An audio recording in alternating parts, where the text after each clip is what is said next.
All right, so today we're doing a deep dive into something a little different. Oh, lay it on me.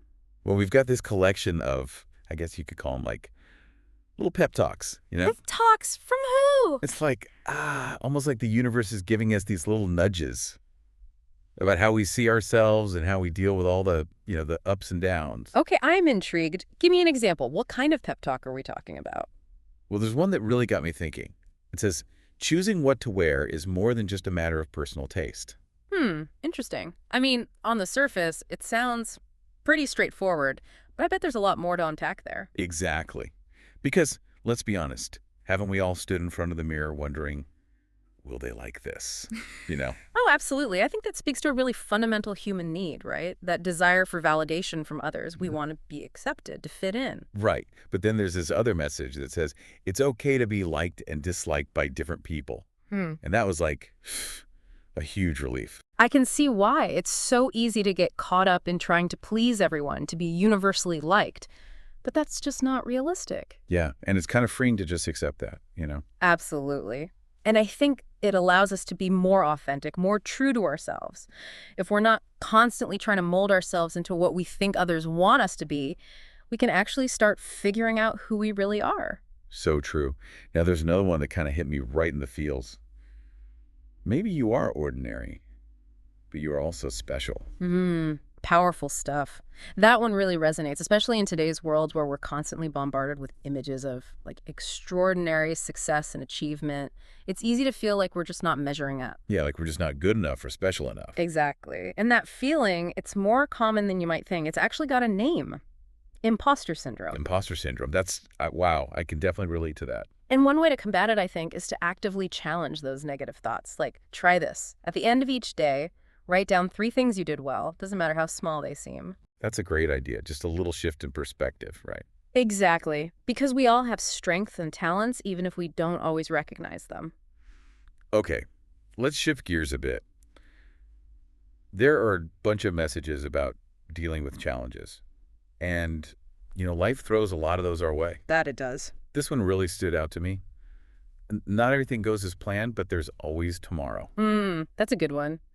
It's a reminder that setbacks are a part of life. We all experience them, but it's how we respond to them that matters. Right. And it reminded me of this analogy I heard once about, like, exiting through the entrance. Exiting through the entrance. Now I'm curious. It's like sometimes to solve a problem, you have to retrace your steps, go back to where you started, and look at things from a completely fresh perspective. Oh, I see. It's about not getting stuck in our ways of thinking, right? Yeah.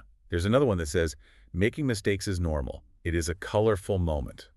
And that really resonated with me because, let's be real, we all screw up sometimes. We do, and it's so easy to beat ourselves up about it. But I think this message is encouraging us to be a little gentler with ourselves, to embrace our imperfections. Yeah, to see those mistakes not as failures, but as, opportunities to learn and grow. Precisely. And I think it ties into another message in the collection, the one about taking risks.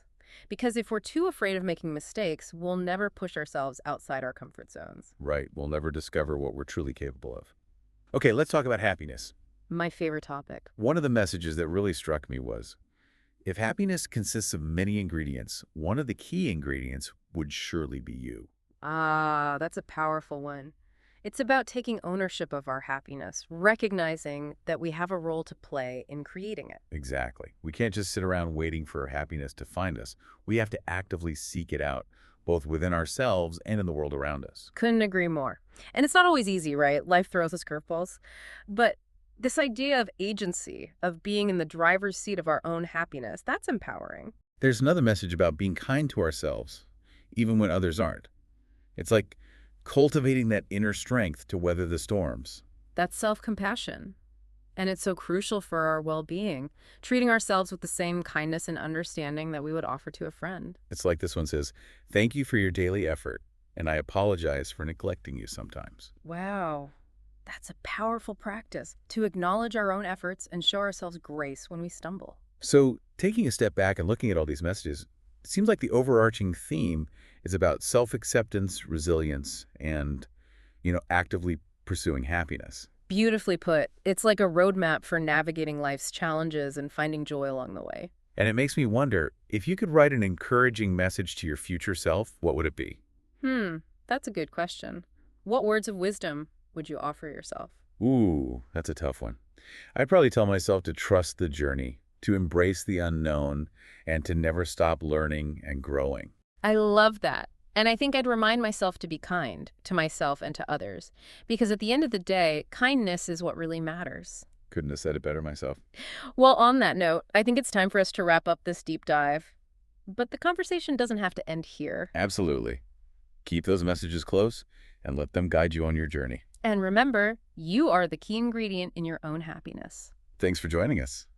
Until next time.